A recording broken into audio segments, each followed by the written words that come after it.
Let me call the meeting to order of Hanover Finance and Personnel Committee. We will start with public comment. Mr. Holt.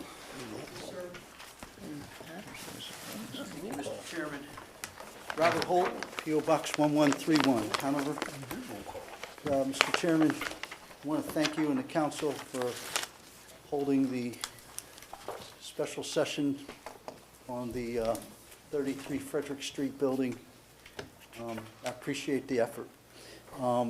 I'd ask that the graphics information be posted on the website when it's reasonable. And I'll see you at the budget workshop that's coming up, and I'm going to repeat my request that a line item version of the complete budget be posted on the website for the public comment period that's going to start in December when you finalized it. And I appreciate your time, sir. Yes, sir. Thank you. Okay. Mr. Reston.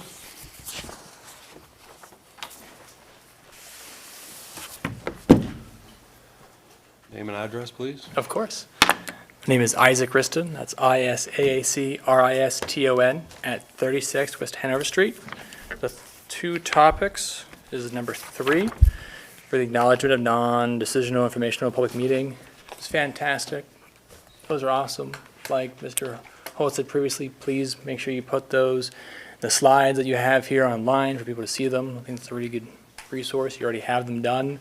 The public's already seen them. I took pictures of them. Something the borough should do. And then lastly is 5BI or 1 for provision of citizens' address. That one is a comment I made previously. Making public comment, people are supposed to state their address, so that way the secretary can make sure they're residents, so they have ability to speak. Of course, it is up to the discretion of the chair if they are not a resident or taxpayer, if they're allowed to speak. I cannot count how many times the chair has actually told someone they can't speak at a public meeting. I imagine you all are able to, but if someone writes their address down on the little piece of paper and turns it into the secretary is able to confirm the person is a resident. I think that's important for someone like me who comes up to say my address every time. It's on the record, everything else. It's easy for someone like me to be doxxed. Or if another resident comes to make a comment and they don't provide their address and I do, just making sure the rules are equally applied if possible. Thanks. Thank you. Sandy Mao.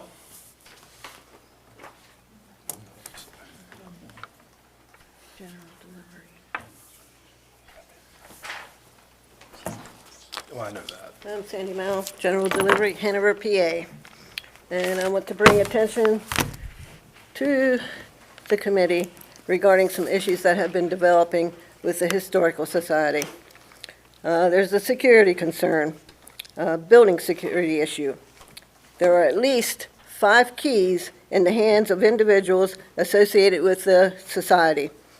It's also understood that these individuals have had access to the entire building beginning at 8:30 a.m. prior to most of the library employees arriving.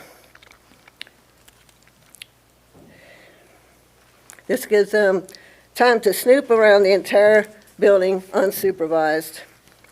And my question to you, were they responsible for the security breach discovered by the fire department about 10 days ago when the rear door was propped open and no security alarm went off?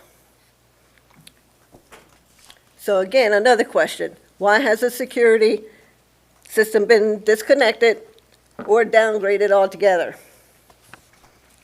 Number 2, a female just up and took our easel that we would insert like this over here and placed the placard promoting, bringing Hanover history to all, and sat it outside the door, not inside where they are supposed to be. Thirdly, my gear. I had it stashed out of sight. No one could see it. And this woman who appears to be the head, comes out, sees me on PC 12, and my gear wasn't over there.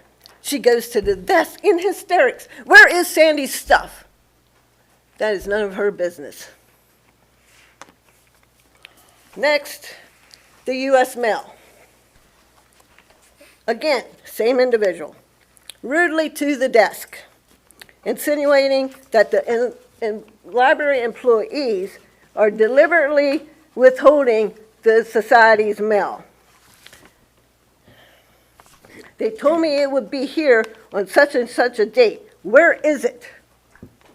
The staff, to their credit, very professionally and calmly informed her that she needed to contact the post office or whatever vendor she was using. That didn't satisfy her. She continued on and on. But again, to the library staff, they acted with total professionalism.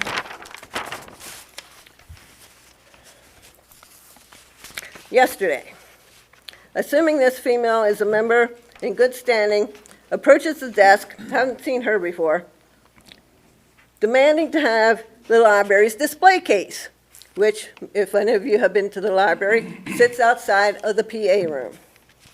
And the staff has done an excellent job in using that display case. That presents and celebrates the history and issues of the day. Those displays are always done with care and excellence with very limited resources.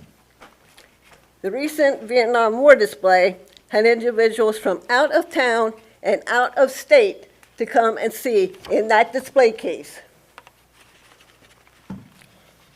Thanking them for collecting the artifacts and displaying them in such a thoughtful and dignified manner. This female went on for at least 5 minutes, taking up their time as to what, when, and what she would be taking our display case for her use with total, cold-hearted, selfish disregard for the plans already underway by the staff. This is unacceptable. Please address it. Thank you. I'm a little concerned, are we? Just had some technical problems, but nobody's online tonight. Okay. All right, thank you, gentlemen. Number 3, just want to make an acknowledgement of a non-discretional informational public meeting held at 5 p.m. prior to this meeting regarding 33 Frederick Street and 44 Frederick Street's projects. Okay, now do you want to acknowledge your executive session? Borough Council had an executive session this evening from 6:45 p.m. to 7 o'clock p.m. involving the following matters under the Sunshine Act, 708A1, A4 and 5, relating to attorney-client privilege matters and general privilege matters regarding executive sessions. Okay, thank you. Moving on to number 4, which is the consent agenda. I'd like to make the motion, sir. Okay, need a second? Okay, any discussion? I have a question. Yes, ma'am. On the pension contribution, and I just have a question for Jim.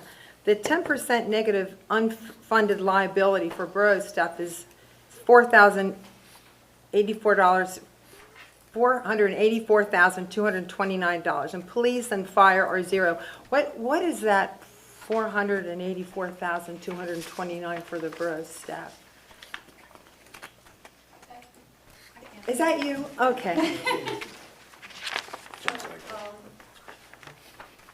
That information is provided to us by the actuary, or the actuary gives us the formula. The only information that we enter into that equation is the estimated wages for the year and the estimated employee contribution. The rest of it is calculated by actuaries at the bank. So what does that represent? $484,229, money that they're not contributing, that we contribute, or? The final number, Yeah, I don't understand. I don't have it in front of me, I'm sorry. Oh, that's okay, well, you can tell me later. I just saw that the police and the fire were zero, and the borough staff was large number, and I just wondered what that was referring to. I can get back to you on what that number is and Just go so when I over it. see it the next time ever, I Yep, understand what it is. absolutely. Thank you. Any other discussion? I got a question too, about number 5, the governance. That, we're making a motion to draft the resolution Wait, that wait. we have. That's the next thing. I'm sorry. Give me a second to get there. We're rolling, I'm bro. working ahead of you. Because my computer Okay. moved too fast. Okay, all those in favor, signify by saying aye. Aye. Opposed? Motion carries. Now, governance. As far as, do you mean to ask the question now? Yes, yes, All sir. right. So as far as that goes, that we're making a motion to draft that resolution for discussion. Is that what we're doing here, or is it, That was my understanding, yes. okay, that's all my question was. Okay. Does anybody have a question about A, the executive? I just would like to make a comment about A. Yes, please. At our governors committee meeting, we had some discussion about A, and it was a memo that we got from our council president asking us to add 3 statements to our policy or procedures, which we're working on. And one was there will be no electronic correspondence during any executive session. 2, no electronic devices, including cell phones, would come into an executive session. And 3, all council members and staff must attend all executive sessions in person. So we talked about those, we didn't have, we had a discussion and we didn't have any resolution. So based on Margie's advice, we bring it here to discuss. So I guess we should probably take those one at a time to discuss. The first one, there should be no electronic correspondence during an executive session. Does anyone have any problems with that? No electronic, so that means you wouldn't be, contacting anybody Or recording, or? during the meeting. Or participation by phone. Right. That way. So no phones, no, right, we said no electronic devices in And the number 2 executive rolls session. into that. Number 2, there'll be no electronic devices, including cell phones, in any executive session. That seems a little problematic because sometimes we're in a more paperless world and to be able to maybe bring something up and refer to it. I don't have an answer. I'm just the devil's advocate. Well, it was your memo. I know.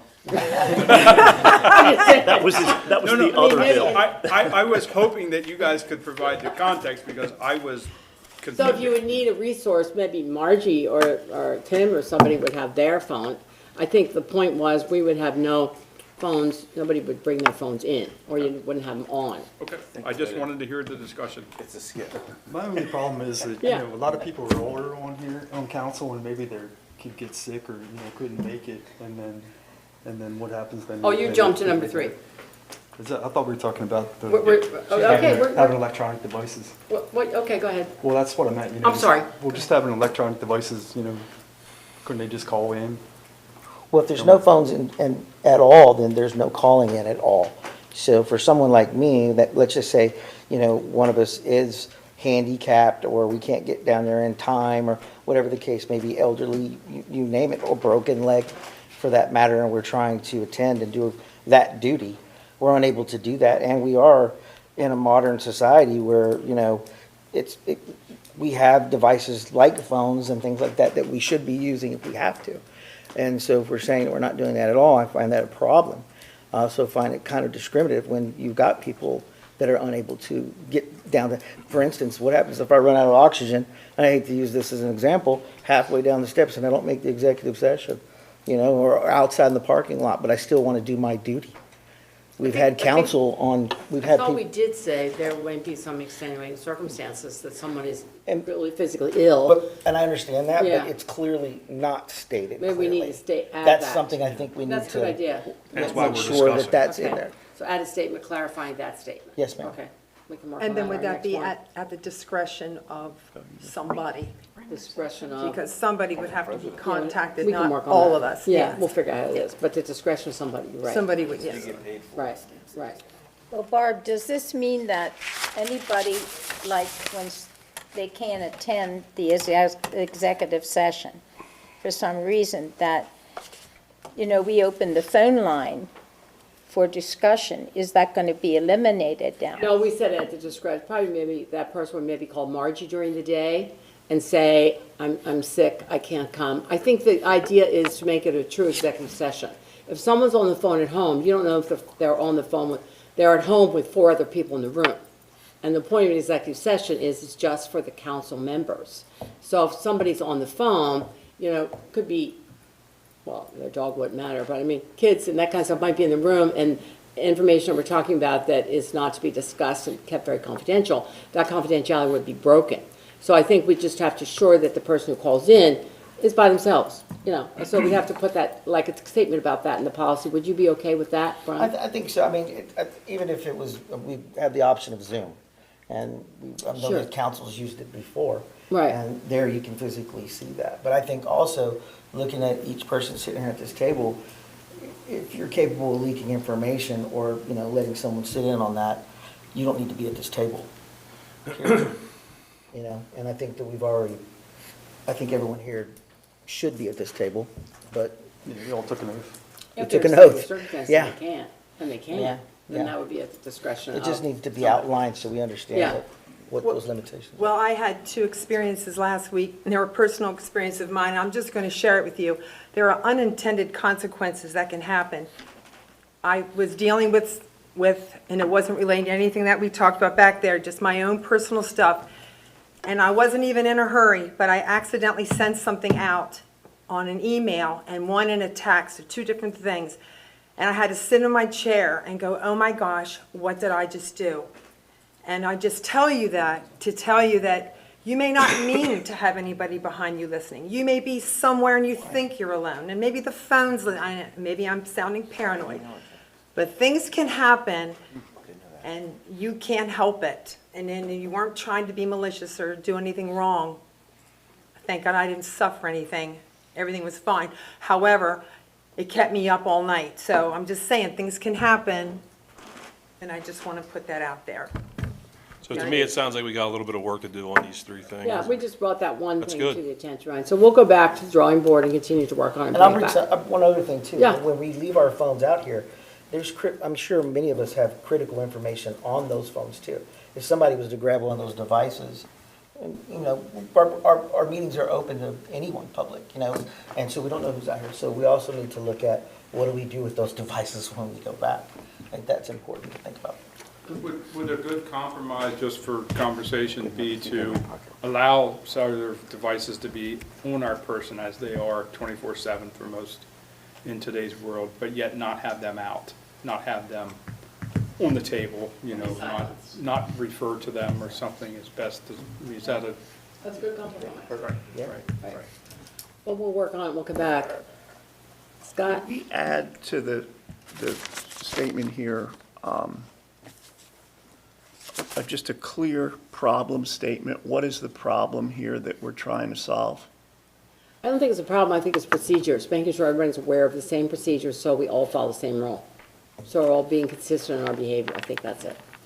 I don't have any problem, but I think we need some, you know, it came from Bill and we talked about it, we're just looking for some consistent procedures, that's all. Well, then maybe that should be the problem statement or the objective, because it isn't, I've heard various reasons of what and why. It may just make things a lot clearer to the 10 of us of what we're doing and why, and then these are the proposed We're solutions. just sort of working on the procedures, Yep. that's all.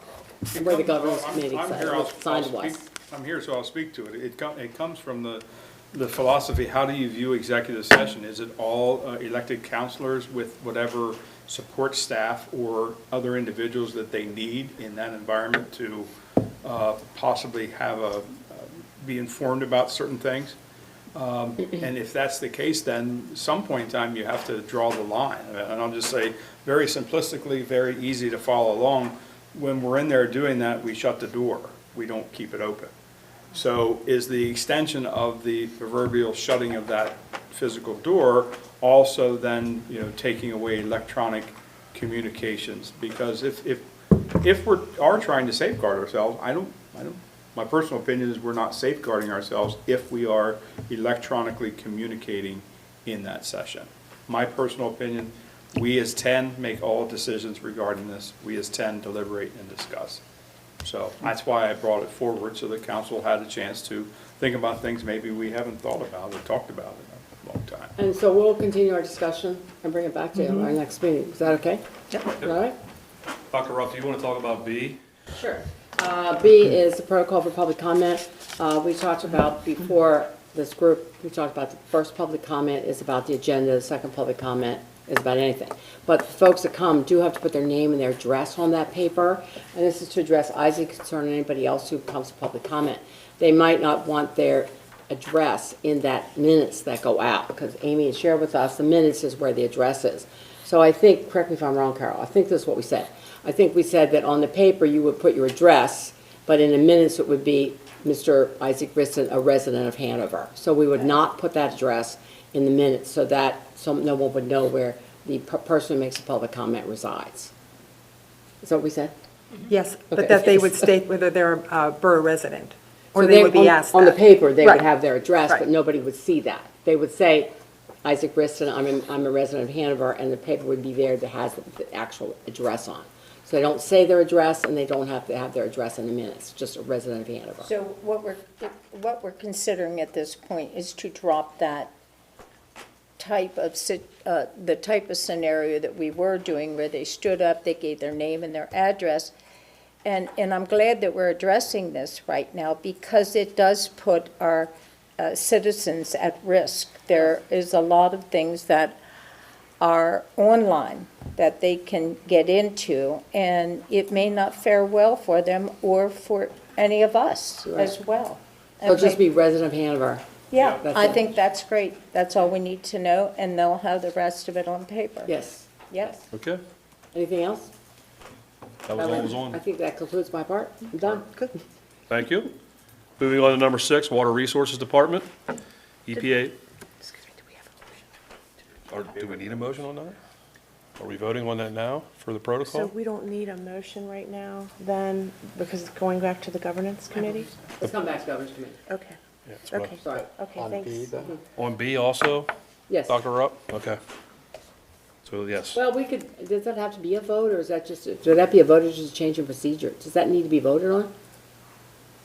I think council has a resolution or a policy on public comment, like it's a written one. So Okay.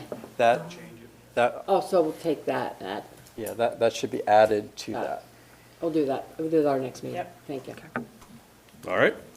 Moving on to number 6, Water Resource Department, EPA approval of pretreated limits. This was in our packet. Does anybody have any questions about this? I do. I was curious, do we know if the limits have been increased or decreased? EPA never increases. I doubt if it was easy. I mean, it gave what the limits were, but I didn't know if that was normal.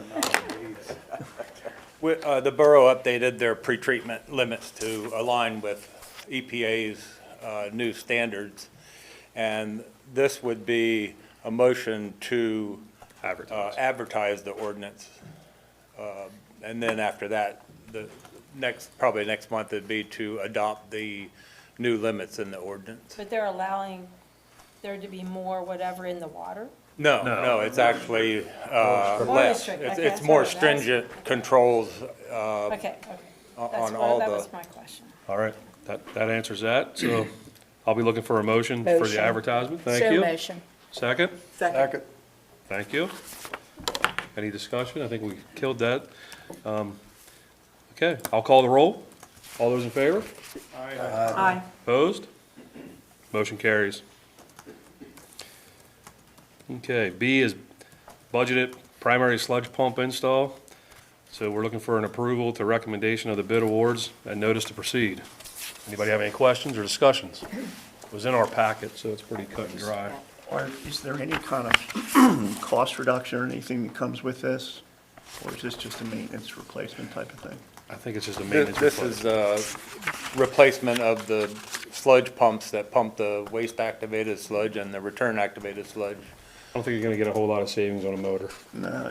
Yeah. Well, I guess then, a couple years ago, we had I hate to use the word flood at the sewer plant because that sounds not like what you want to talk about, but there was a problem where one of the tanks got filled up and there was something that failed. Is this any interrelation to that? Yes, it is. They're down in like a basement of this Right. building.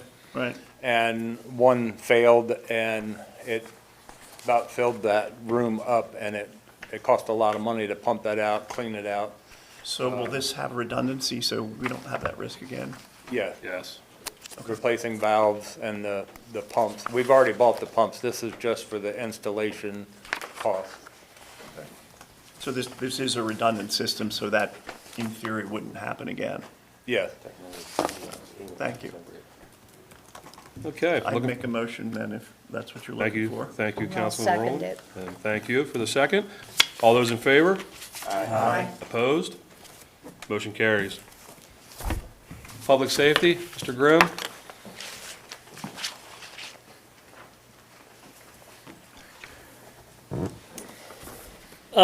Issue A here, Kindig Lane and High Street, the traffic signal that we've already talked about multiple times here.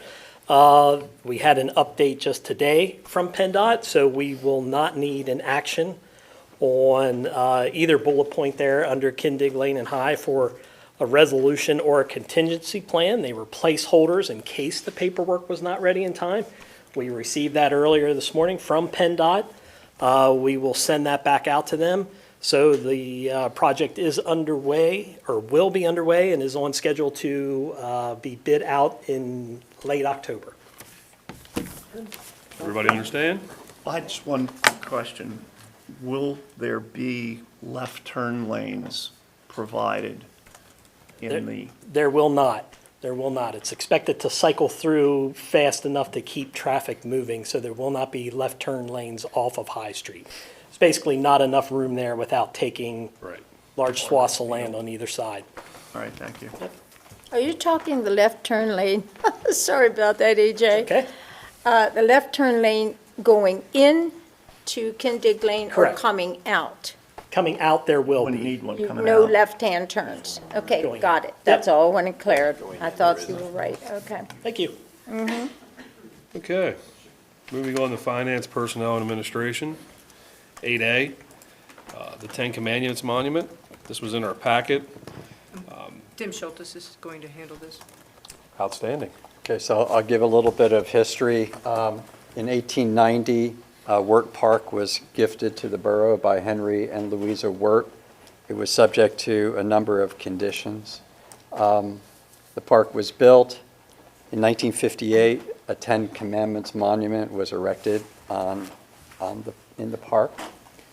And in 2004, as a result of a challenge, the borough essentially subdivided the Ten Commandments monument, a 15-foot by 15-foot piece that carved out the monument, and sold it to the Gitmal Historical Properties, who has maintained it ever since.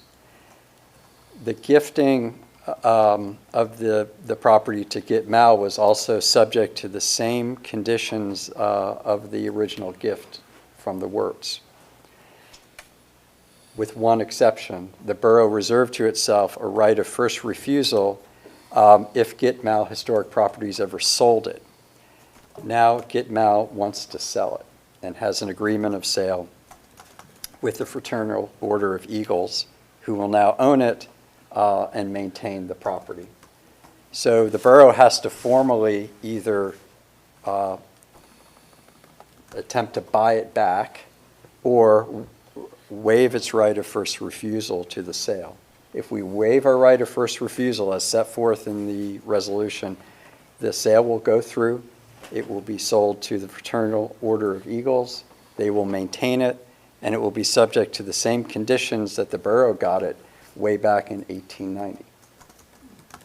So a vote in favor of the resolution waiving the right of first refusal will permit the sale to go through. Okay, is that what we're voting on? Yes. tonight? Okay. I so motion for the waiver. Okay, I'll second it. second, thank you. Okay, any other discussion? Does everyone know where that monument came from? It was donated by the Eagles. It was I'm pretty donated. sure. By where? The Eagles donated it. No, I mean originally. Right. Yeah. No, my understanding is those were promotion pieces for the movie. There Oh, was I heard about that. dozens of them made. Yeah, I heard that a long time ago, yeah. I did, yep. All right, got a motion on the There's floor? a street behind it. Okay, all those in favor, signify by saying aye. Opposed? Motion carries. Do you want to talk about this, Ms. Hill? So what was in your packet is a side letter agreement with the AFSCME Blue Collar Union, which would be your public works, wastewater treatment plant, and sewer maintenance employees. In that contract, a current contract, there's some language that was in there that wasn't ever taken out when the contracts were updated. And when they identified that in the contract, they wanted it applied to 3 employees who are currently your commercial refuse drivers in Public Works. Through some back and forth, we kind of came to an agreement that it would only be applied to those people, and it would only apply to those people when their schedules were changed because of borough necessity. So these are, we're talking about the commercial drivers who go out and empty the big dumpsters, thanks, lost that word. So empty the big dumpsters, and they're doing it at 4 o'clock in the morning. So they're getting 55 cents an hour more to come in at 4 o'clock versus the 7 o'clock everybody else does. So this would apply to 3 people and 3 people only as assigned. So. Any other questions? I have a Make a quick motion. one. Oh, sorry. You still using paper timesheets?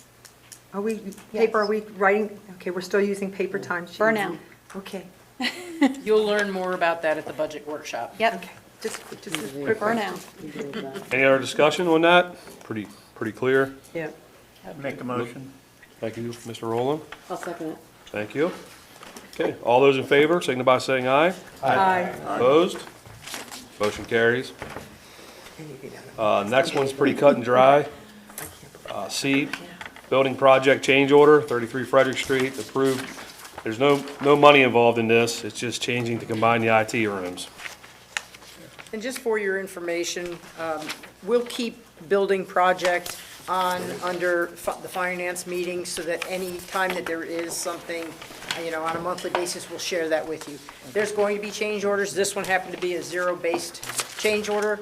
It's turning, there were 2 rooms that were going to stay 2 rooms for IT purposes. That makes more sense to take the wall down, fill in the door frame, and make it 1 room for our IT. So the reason that it's zero change is that our staff, AJ's staff and John's staff, did a lot of work over there to remove doors and door frames and other amenities that we can use elsewhere in the borough, and will save us money down the road. In fact, AJ even said something about using the beautiful doors that we have over there, the ones that aren't being used in that building, and spec that out for this building and then we can use them immediately. So because of the work that we did, it's zero. This is a zero-based change order. Okay. We keep the steel frames too. He's got them all numbered. This door Beautiful. goes with this frame. Yes, sir. There's some beautiful hardware and Looking doors. for a motion? So motion. Second? Second. All those in favor? Aye. Opposed? Motion carries.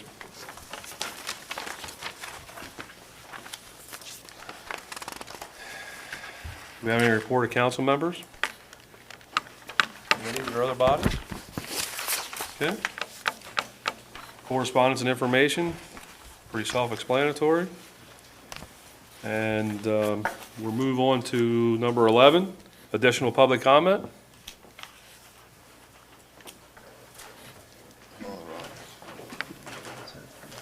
Mr. Chairman, Robert Holt, P.O. Box 1131, Hanover. Yes, sir. I'm going to urge you again to proceed carefully, cautiously with how you address revise, change, modify public comment. It's the one opportunity people have to come to see all of you in one place at one time and have their voice heard. And I think it's a slippery slope. And I'm going to ask that you be patient when people do come, and I've seen some of that. I've benefited from some of that, and I just think it starts a bad precedent. And I worry when I hear discussion about you can't apparently trust each other to talk with each other in confidence in executive session without worrying about who has a cell phone on their person or recording device. It doesn't instill any confidence. And I just think if you can't trust each other, then I don't know why you're sitting together in a room. Appreciate your time. Thank you. Any other additional public comment? Anybody online? Okay. Number 12, Move to adjourn. second. Second. All those in favor, signify by saying aye. Aye.